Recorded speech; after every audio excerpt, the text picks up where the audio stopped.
আন-নাহাল খুলে দেখবেন আমার আল্লাহ কোরআন শরীফে বললেন ইন্নাহু লা ইউহিব্বুল মুস্তাকবিরিন। আমার আল্লাহ দয়াময় অহংকারীকে তিনি পছন্দ করেন না। কিছু মানুষ আছে দেখবেন টাকার গরম দেখায়, আছে না নেই? একটা সময় খাওয়া হতো না, মানুষের কাছে গিয়ে বলতো হুজুর একটু দোয়া করেন। ইমামের কাছে গিয়ে বলেছেন হুজুর একটু ব্যবসায় নেমেছি দোয়া করেন আল্লাহ যেন বরকত দেয়। হুজুরের কাছে গিয়ে বলেছেন, মসজিদে গিয়ে বলেছেন, বাপ মায়ের কাছে গিয়ে বলেছেন একটু আমার জন্য দোয়া করেন। কোনো বন্ধু বান্ধবের সঙ্গে দেখা হয়েছে, বলেছে ভাই ব্যবসায় লেগেছি দোয়া করো, সংসারে বড় অভাব, বড় আশা করে নেমেছি যেন লাভবান হতে পারি। একটা সময় অবস্থা খুব খারাপ ছিল, একটু হালি খালি আল্লাহ দুটো পয়সা দিয়েছে, একটু পয়সাওয়ালা হয়েছে, ওই লোকটার ভিতরে অহংকার এসে যায়। ওই লোকটা এখন এত গরম নিয়ে চলে ওর ধারে পাশে যাওয়া যায় না। এরকম অহংকারী আছে না নেই? ক টাকা আপনার হয়েছে, অহংকারীকে আমার আল্লাহ ছেড়ে দেন না। অহংকার হলো আল্লাহ পাকের চাদর, আমার আল্লাহ চাদর নিয়ে টানাটানি করলে আল্লাহ তাকে এমন সাজা দেন, দুনিয়ায় সাজা হলো আমার আল্লাহ তাকে বেইজ্জতি করে দেন কি দেন না। রূপের গরম দেখানো যাবে না, এলেমের গরম দেখানো যাবে না, ইবাদতের গরম দেখানো যাবে না, পদের গরম দেখানো যাবে না, পয়সার গরম দেখানো যাবে না। গরম দেখানোর জন্য আল্লাহ পাঠায় নাই। যত গরমই দেখান, যত বড় ক্ষমতাশালী মনে করেন, আমার আল্লাহ দয়াময় তিনি যদি মনে করেন অহংকারীকে ঠান্ডা করতে এক সেকেন্ডও সময় নেবে না। কিছু কিছু মায়েদের ভিতরে দেখবেন বাপের বাড়ির অবস্থা তেমন ভালো ছিল না, দেখতে একটু চেহারাটা সুন্দর, একটা ধনী লোকের ছেলে মেয়েটাকে পছন্দ করেছে, সৌন্দর্যে পাগল হয়ে গেছে। ওর বাপের কিছু না থাকলেও মেয়েটা দেখতে শুনতে ভালো, ওকেই বিবাহ করে এনেছে। শ্বশুর বাড়িতে এসে স্বামীর সম্পদ, শ্বশুর বাড়ির সম্পদ একটু বেশি পরিমাণ হয়েছে। এখন এর জীবনের ব্যাকগ্রাউন্ড, বাপের বাড়ির দুঃখ কষ্টের কথাটা ভুলে গিয়ে এই ভাবিটা এত মারাত্মক অহংকারে জড়িয়ে গেছে। ওর প্রতিবেশী কিছু গরিব মানুষ থাকে, আজও এমন ভাবে নাক মুখ ছিটকায়, ওই মানুষটাকে প্রতিবেশী গরিব মানুষগুলোকে মানুষ বলে মনে করে না। এরকম কিছু চাচি আর অহংকারী ভাবি সমাজে আছে না নেই? আছে না? বাবা গরম কি মনে করছে একেবারে রাস্তায় পেয়ে গেছি, আল্লাহ ঠান্ডা করতে সময় নেবে না। আল্লাহ পাক যদি মনে করেন ঠান্ডা করতে সময় নেবে না, গুগলে সার্চ করবেন পৃথিবীর 10 জন সেরা ধনীর মধ্যে আমাদের ভারতবর্ষের একজন অন্যতম ধনী হলো মুকেশ আম্বানি। ওর ক টাকা আছে নিজে হয়তো হিসেব করে ভালো করে জানে না। আমরা 2-4 টাকা পারলে অনেক মনে হয়, বুঝতে পেরেছেন? পৃথিবীর সব থেকে ধনী ব্যক্তি যদি হয়, গোটা বিশ্বের মধ্যে যদি প্রত্যেকটা রাষ্ট্রে তার ব্যবসাও থাকে, আল্লাহ বলে তো ফকির করে দেবো, 1 সেকেন্ড সময় লাগবে না। ইমানদারের কাছে আল্লাহর কথাগুলো অসম্ভব মনে হয়, অসম্ভব মনে হয়, আল্লাহ পারেন না। কিন্তু লোকটা যদি কাফের বেঈমান হয়, আল্লাহকে বিশ্বাস না করার মনের মধ্যে প্রশ্ন হবে, আল্লাহ কোরআন শরীফের কোনো কথা, একটা বাক্য, একটা সেন্টেন্স, একটা পৃথিবীর কোনো মানুষ আজও মিথ্যা প্রমাণ করতে পারেনি, আর কিয়ামত পর্যন্ত পারবে না। জোরে বলুন। টাকার গরম দেখাচ্ছেন, টাকা একটা ফোড়ার পয়সা হয়নি। সুস্থ আছেন তো? আল্লাহ যদি কিডনিটা ড্যামেজ করে দেয়, আমার যাচ্ছে বিক্রি করে ওই কিডনি খুঁজে পাবো না। একটু হ্যাঁ দেন না, একটু হ্যাঁ দেন। মানুষের অহংকার ছিল না, এত বড় বড় রোগও অহংকার ছিল না, এত বড় বড় রোগও ছিল না। আল্লাহ ভালো মানুষকে কষ্ট দেয় আর নাফরমান গুলোকে দেখায়, তুই ওকে দেখে দেখে ভালো, আমার ভালো বান্দা, ওকে কষ্ট দিলে লাভ কি হবে? আমি আল্লাহ দু জগতে ওকে কষ্ট দেবো না। ও দেখ কষ্টের ভিতরে থেকেও আমি আল্লাহকে ভুলে না, ওকে কষ্ট দিচ্ছি, তারপরে আমি আল্লাহর কাছে সেজদায় নত হয়ে যাই। এত কষ্টে রেখেছি, তারপরে আমি আল্লাহর উপর অসন্তুষ্ট হয় না। তোকে তো আমি নিয়ামত দিতে অহংকারী হয়ে গেছিস, আর ওকে না দিও দেখ আমি আল্লাহকে কষ্ট দিচ্ছি কিভাবে সহ্য করে। ওকে দেখে দেখে শেষ। নাফরমানদের চোখ থাকতে অন্ধ। অহংকারী যখন হয়ে যায়, ও চোখে দেখে না, ও নিজের পিছনের কথা ভুলে যায়। এক সময় ভীষণ গরম দেখাতো, এখন তাদের ছেলে পুলেদের খাওয়া হয় না। একটু হ্যাঁ দেন না। পাশের মানুষটাকে নাক মুখ ছিটকাতো, আল্লাহ তাদের সুখী করেছে। অহংকার করো না। অহংকারকারীকে আল্লাহ পাক দুনিয়ায় বেইজ্জতি করে। কি করে? কি করে? বেইজ্জতি করে, সময় নেবে না। যে কথা বলছিলাম, পৃথিবীর সেরা ধনী যদি কাফের বেঈমান হয়, আল্লাহকে বিশ্বাস না করে, ওর মাথায় আল্লাহর কথাটা একটু ভারী মনে হবে। কি করে 1 সেকেন্ডে ফকির হব? লোকটা বলছে আমি 10টা দেশে আমার ব্যবসা আছে, যদি চীনে আমার ব্যবসা ভূমিকম্পে মাটির তলা সব নেমে যায়, আমার আমেরিকায় ব্যবসা আছে, আমেরিকায় যদি আগুন লেগে যায়, আমার ব্যবসা আছে মানে মিশরে যদি লুটপাট হয়ে যায়, আমার ব্যবসা আছে পাকিস্তানে সব যদি আমাকে হটিয়ে দেয়, আমার ব্যবসা আছে সৌদিতে। বলছে 1 সেকেন্ডে ফকির হব না। ও যুক্তি দিচ্ছে। আল্লাহ বলে বান্দা তুই যে বলছিস আমার, এটা তোর ব্রেনটা সুস্থ আছে বলে তাই। পাগল দেখেছেন? পাগল দেখেছেন? কোটিপতি রাস্তার পাগল। কি দেখেছেন? কোটিপতি রাস্তার পাগল। এক সময় খুব উন্নত মানের ভালো জায়গায় আরামে ঘুমাতো, এখন কুকুর ঘুমায় আর কুকুরের পাশে ঘুমায়। ভালো ভালো জামাটা পরিয়ে দিলে না ছিঁড়ে খুলে ফেলে দেয়। আছে না? নেই? আল্লাহ ব্রেনের তারটা কেটে দেবে, আল্লাহর 1 সেকেন্ড সময় লাগবে না, সব ছিঁড়ে ফেলে দিয়ে বলবো আমার কিছু নেই। কি আমার করছেন? ক টাকা হয়েছে আপনার? আল্লাহ নবীকে আল্লাহ বাদশাহী দিতে চেয়েছিলেন। কি দিতে চেয়েছিলেন? আল্লাহ পাক তার হাবিবকে 2টো জগতে বাদশাহী দিয়েছেন। জোরে বলুন। নবীকে আল্লাহ পাক দুনিয়ায় বাদশাহী দিয়েছেন, আল্লাহ পাক তার প্রিয় হাবিবকে আখিরাতে জীবনে বাদশাহী দিয়েছেন। জোরে বলবেন না? ও ভাইজানেরা, সোনার মানিক যুবকেরা, আব্বার মায়েরা, টাকা অর্জন করেন, ব্যবসা করেন, ধনী হন, ইসলামে আপত্তি নেই। আল্লাহ নবীর জামাতা জিন্নুরাইন হযরত উসমান গনি রাদিয়াল্লাহু আনহুকে আমার আল্লাহ দয়াময় সম্পদ বেশি দিয়েছিলেন না কম দিয়েছিলেন? আল্লাহ নবী পৃথিবীর জমিনে একজন শ্রেষ্ঠ ব্যবসায়ীকে জামাই করেছেন না করেননি? নবী যদি ধনীদের উপর অসন্তুষ্ট হতেন, আমার নবী যদি ধনীদের অপছন্দ করতেন, তাহলে তার কলিজার টুকরি মেয়েটাকে ধনী জামাই দেখে দিতেন না। অতএব জামাই যদি দিনদার হয়, সৎ যদি হয়, আল্লাহওয়ালা যদি হয়, আপনার মেয়েকে দেন। ধনীদের উপরে আল্লাহরও রাগ নেই, ধনীদের উপর ইসলামে আপত্তি নেই। আল্লাহ দয়াময় কিছু লোককে সম্পদ দিয়েছে, সমাজে তাদের অবদানটা বেশি। যেমন আল্লাহ সম্পদ দিয়েছে, তেমনি দানটা একটু বেশি করে। আছে না? নেই? যেমন সম্পদ দিয়েছে, গ্রামে একটা মসজিদ হবে, উদার মনে টাকার পরিমাণটা বেশি দেয়। একটা এতিম বাচ্চা মাদ্রাসায় পড়াশোনা করে, তারাও সাহায্য পায়। যেমন কিছু ধনী মানুষকে আল্লাহ সম্পদ দিয়েছে, উদার মনে আল্লাহ রাস্তায় দান করে কি করে না? আল্লাহ নবীর জামাতা জিন্নুরাইন উসমান গনি হুজুর ছিলেন ধনী। ধনী হন, আপত্তি নেই, তবে হারাম পন্থায় মাল জড়ো করা যাবে না। ও ভাইরা বাপেরা, ধনী হলে আল্লাহ যাকাত তাদের উপরে ফরজ করেছেন না করেননি?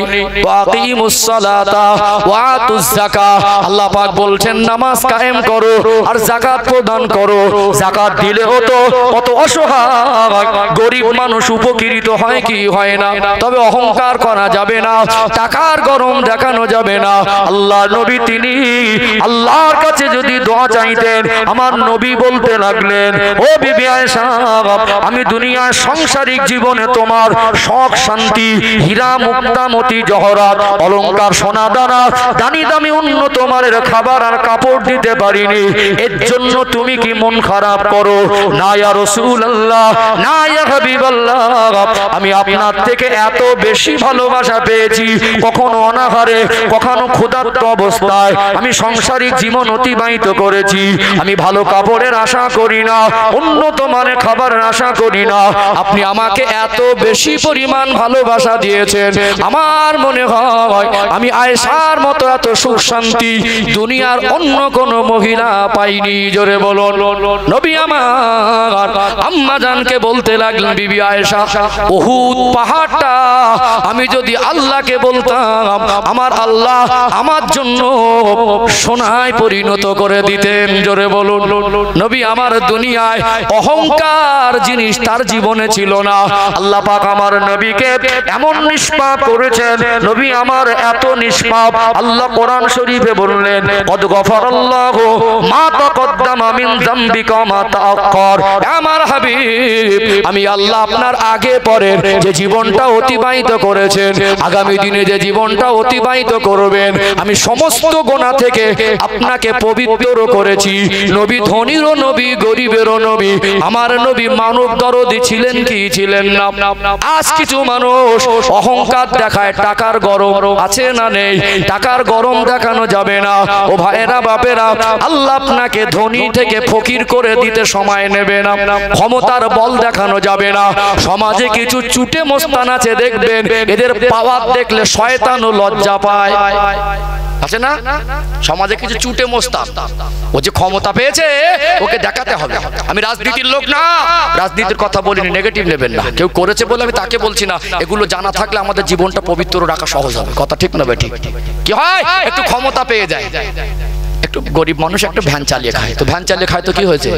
এসি রুমে বসে ঘুষ খায়, গ্রামের লোকের এলাকার লোককে বাবু বলে, ও বাবু কবরে মরে গিয়ে ধোলাই খেতে কত কলজের পানি শুকিয়ে যাবে, ও তো গরিবের হক মেরে খায়। ঠিক বলছি না ভুল বলছি?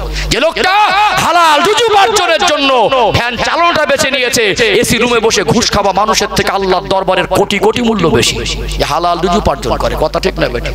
বাজারে মাঝে মাঝে দেখবেন একটু গলি গলি মার্কেট থাকে, দোকানদার বলছে ভাই খুব ব্যস্ত, দোকান তো ভ্যান দোকানদারের মালটাই বয়, একটু আমাকে তাড়াতাড়ি নামিয়ে দেন। ও দেখছে বাজারটা ভিড় নেমেছে, এখানে ভ্যান রাখার জায়গা, যাবো আসবো 2 মিনিটের ব্যবধান, শুধু নামিয়ে দিয়ে চলে আসবো।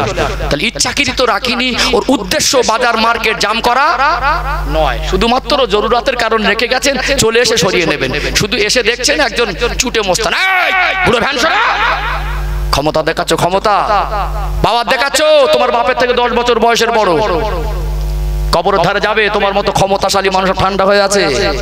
ঠিক বলছি না ভুল বলছি? আল্লাহ নবীর কথায় ভাষা এত মধুরতা ছিল, নবী আমার 63 বছরের জীবনে এমন কথা বলেনি মানুষ কষ্ট পাবে। ঘুরিয়ে বলতে, চাচাজি একটু ভ্যানটা সরিয়ে নেন না, মানুষ কষ্ট পাচ্ছে। চাচাজি হেসে বলতো, কোচি এখানে আমি এক্ষুনি চলে যাব বলে একটুখানি যা করে মালটা নামাতে গেছি, এখানে রাখিনি, ইচ্ছাকৃত মিটে যেত। ও যে ক্ষমতা পেয়েছে, ও যে একটু পাওয়ার পেয়েছে, লোককে দেখাতে হবে। চাচাজি বলে, তুই আমাকে গালাগালি দিলি, বলে কথা বললে ফের মারবো, আছে না নেই? একটু হাগু দেন না, আছে না নেই? ক্ষমতার বল দেখাচ্ছ, ক্ষমতা যারা বল দেখিয়েছে আল্লাহ এমন বেইজ্জতি করেছে, কিয়ামত পর্যন্ত মানুষ তাদের থেকে শিক্ষা নেবে। রাগ করছেন নাকি? হ্যাঁ ও ভাই জানেরা, সোনার মানিক যুবকেরা, আব্বারা মায়েরা, নবী আমার সোনার জবানে বললেন, মাল্লাম ইয়ারহাম সাগীরানা ওয়ালাম ইউআক্কির কাবীরানা ফালাইসা মিন্না। যে বড়কে সম্মান করলো না, ছোটকে স্নেহ করলো না, ও আমার উম্মতের মধ্যে নয়। কি ক্ষমতা দেখাচ্ছেন, কাকে ক্ষমতা বোঝাচ্ছেন? দুনিয়া একটা ক্ষমতাশালী বাদশা ছিল, তার নাম হলো নমরুদ।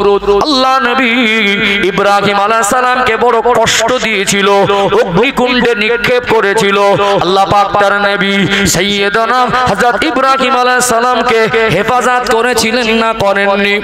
উল্লা ইয়া নারু কুনি বারদাও ওয়া সালামান আলা ইব্রাহিম। আমার আল্লাহ আগুনকে হুকুম করে দিয়েছিলেন, এ দুনিয়ার আগুন আমার ইব্রাহিমের জন্য তুমি আরামদায়ক হয়ে যাও। জোরে বলুন সুবহানাল্লাহ।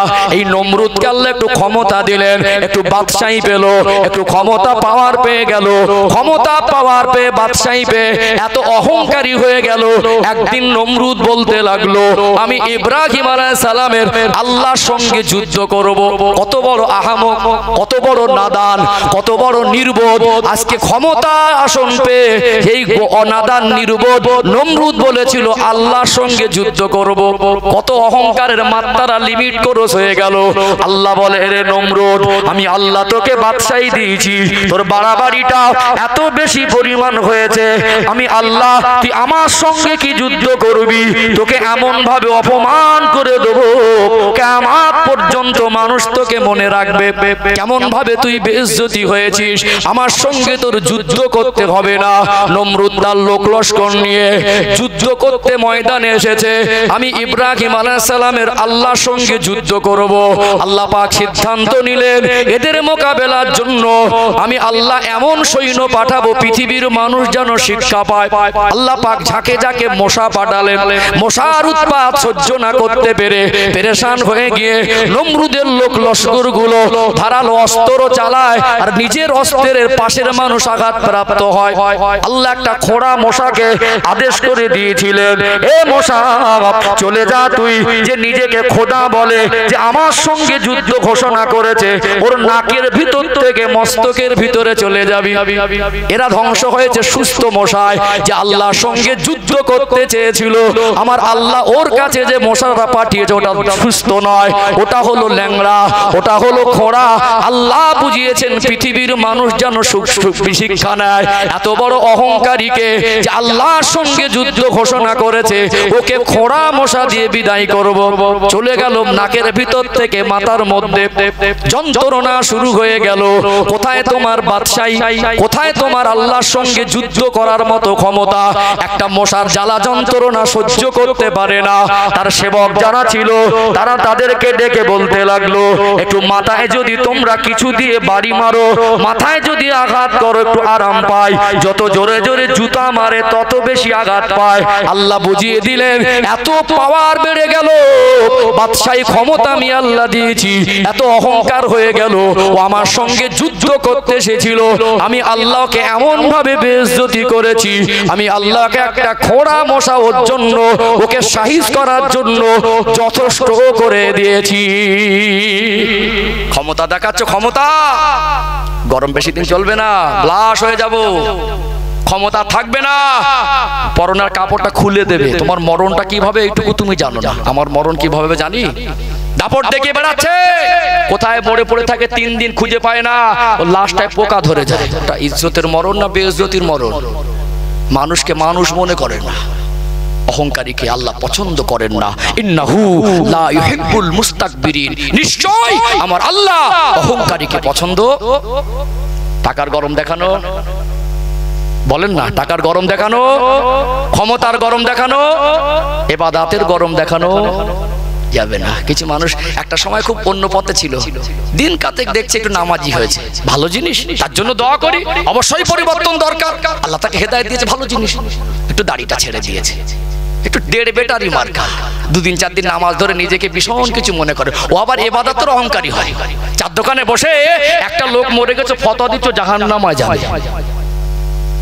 2-4 দিন একটু ইবাদত করা ধরেছে, সবাই না, সবাইকে বলছি না ভাই, গ্রামের মানুষকে বলছি। দেখবেন কিছু মানুষ 2-4 দিন একটু ইবাদত করে না, ও একটু গরম দেখে আমি নামাজি, আমি ইবাদত গুজার, ওইবারে বসে 4 দোকানে ফতোয়া দাও, কে জান্নাতের কে জাহান্নামী। হয়ে গেল, খুব বড় হয়ে গেল, অনেকে ইবাদত করে ফেললেন। আপনার নিজের ঠিকানা কোথায় আপনি বলতে পারেন না, আপনি লোককে জান্নাতের জাহান্নামী সার্টিফিকেট দিচ্ছেন। এই সার্টিফিকেট কোথায় পেলেন? রাগ করছেন নাকি? আছে না নেই? হ্যাঁ আছে না? 2-4 দিন ইবাদত করে ও খারাপ, আমি জানিস কি? নামাজ পড়েন না, কদিন নামাজ পড়েছেন, নামাজ কতটা পড়েছেন বলতে পারবেন? আল্লাহ কবুল করেছে। দিনদার, পরেশগার, নেককার, আল্লাহর মাহবুব যারা হয় তারা ইবাদতের গরম দেখায় না। কি গো, একটু হ্যাঁ দেন। এখন দেখছি একটু মনে মনে সর্বস্তরে ইবাদতের একটা গরম আছে, আছে না? একটু হ্যাঁ দেন না, গরম দেখান। কি গরম দেখাচ্ছেন? সব বরবাদ হয়ে যাবে। ইন্নাহু লা ইউহিব্বুল মুস্তাকবিরিন, আল্লাহ পাক অহংকারীকে নিশ্চয়ই আমার আল্লাহ পছন্দ করেন না। ও ভাইজানেরা, সোনার মানিক যুবকেরা, আব্বারা মায়েরা, গভীর মনোযোগ দিয়ে শুনুন। আল্লাহ নবী হযরত ঈসা আলাইহিস সালাম যাচ্ছেন, তার সঙ্গী ছিলেন তার প্রিয়তম একজন উম্মত। আমার নবীর সঙ্গী হিসাবে নবী আমার কখনো কোথাও গেলে আল্লাহ নবীর মহব্বতের সাহাবী হযরত আবু বকর সিদ্দিক রাদিয়াল্লাহু আনহুকে নিয়ে যেতেন কি যেতেন না? এত ভালোবাসা বেশি ছিল, এত মহব্বত বেশি ছিল। আল্লাহ নবীর সাহাবী আবু বকর হুজুর সারাটা জীবন আল্লাহ নবীর সঙ্গী হয়েছেন না হননি, এত বেশি ভালোবাসতেন আমার নবীকে। নবী আমার বলতে লাগলেন, আমি সকলের ঋণ শোধ করতে পারবো, আমার আবু বকরের ঋণটা শোধ করতে পারবো না। জীবনের সঙ্গী ছিলেন, ইন্তেকালের পরে আমার আল্লাহ হযরত আবু বকর সিদ্দিক রাদিয়াল্লাহু আনহুকে আমার নবীর সঙ্গী বানিয়ে দিয়েছেন। জোরে বলুন। ও ভাইরা বাপেরা, হাসরের ময়দানে হযরত আবু বকর সিদ্দিক রাদিয়াল্লাহু আনহু আমার নবীর সঙ্গী হবেন। জোরে বলুন সুবহানাল্লাহ। আল্লাহর জান্নাত, ওই জান্নাতের ভিতরে আমার নবীর সঙ্গী হিসাবে আবু বকর সিদ্দিক হুজুর থাকবেন। আল্লাহ নবী হযরত ঈসা আলাইহিস সালামের কথা বলছিলাম, তার একজন মহব্বতের উম্মত ছিল, ওই লোকটা বেশি ইবাদত গুজার। ঈসা আলাইহিস সালাম যখন কোথাও যেতেন তাকে সাথে করে নিয়ে যেতেন। ঈসা আলাইহিস সালাম আর ওই সঙ্গীকে নিয়ে হেঁটে হেঁটে যাচ্ছেন। ওই রাস্তায় দাঁড়িয়েছিলেন একজন বড় গুনাহগার পাপী বান্দা। মনের খবর কে জানে? সবাই মিলে বলেন মনের খবর কে জানে? আরো বলেন মনের খবর কে জানে? আল্লাহ জানে। ওই গুনাহগার পাপীটার নজর চলে গেল আমার পিছনে পিছনে এই জামানার নবী হযরত ঈসা আলাইহিস সালাম হেঁটে হেঁটে আসছেন, তার সঙ্গে তার একজন প্রিয় উম্মত আসছেন। অতএব এত বড় পাপী অপরাধী পাপিষ্ঠ আমি যদি আগে আগে হেঁটে যাই আমার কাছে যেন নিজেকে লজ্জাবোধ হচ্ছে। একটু যদি আদবে দাঁড়িয়ে যেতাম, ওরা আমার থেকে আগে চলে গেলে ওদের পিছনে পিছনে যেতাম। জামানার নবী হযরত ঈসা আলাইহিস সালামকে আর তার অনুসারী তাকে সম্মান করেছে না করেনি? দুনিয়ার কেউ না জানলে জানে কে? সবাই মিলে বলেন কে জানে? আল্লাহ জানে। ওই জায়গায় দাঁড়িয়ে গেলেন আদবে, আস্থা থেকে আগে চলতে লাগলেন, রাস্তা থেকে পিছন থেকে আগে বাড়তে লাগলেন। এবারে পিছনে পিছনে হাঁটছেন, দুজনকে আগে করে দিলেন। এবারে যে লোকটা ঈসা আলাইহিস সালামের সঙ্গী ছিলেন বারবার পিছন ঘুরে ঘুরে দেখে এই লোকটা ওর এলাকার লোক, বারবার নাক মুখ ছিটকানো ভাব ভাব মনের মধ্যে এই রকম খেয়াল করছে আমি কত বড় বেশি ইবাদতকারী, আমি একজন নবীর সঙ্গে সঙ্গে ঘুরি। আর এই লোকটা এ হলো বদ মানুষ, এ হলো খারাপ মানুষ, ওকে অন্তর দিয়ে ঘৃণা করেছে। আরে ইবাদতের জন্য একটু অহংকার করেছে মনে মনে যে আমি বড় ইবাদত গুজার, আমি বড় নেককার, আমি বড় আল্লাহর প্রিয়। এই অহংকারটা আমার আল্লাহ সহ্য করলেন না। আল্লাহ দয়াময় জিবরাইল আমিনকে ডাক দিলেন, ও ফেরেশতা জিবরাইল, জান জান আমার হাবিব আমার নবী ঈসাকে গিয়ে বলে দেন, আমার নবী ঈসা আলাইহিস সালামকে গিয়ে বলবেন যে লোকটা আদবে সম্মানে দাঁড়িয়ে গেছে, আমার নবী ঈসা আলাইহিস সালাম আর তার সঙ্গীকে সম্মান করেছে, ওর জীবনের জিন্দেগির গুনাহ আমি আল্লাহ দয়াময় ক্ষমা করে দিলাম। আদব করার কারণে আল্লাহ খুশি হয়েছে, জীবনের গুনাহ মাফ করে দিয়েছেন। জোরে বলুন। ও ফেরেশতা জিবরাইল, জান জান আমার নবী ঈসাকে সাথে সাথে শুনিয়ে দেন ওই লোকটা দুজন নেককারকে সম্মান করেছে, আর এই সাথে সাথে এই লোকটা বারবার ওর দিকে ফিরেছে, নিজেকে বড় ইবাদত গুজার মনে করেছে, নিজেকে বড় মহান মনে করেছে, আর আমার ওই বান্দাকে ঘৃণা করেছে।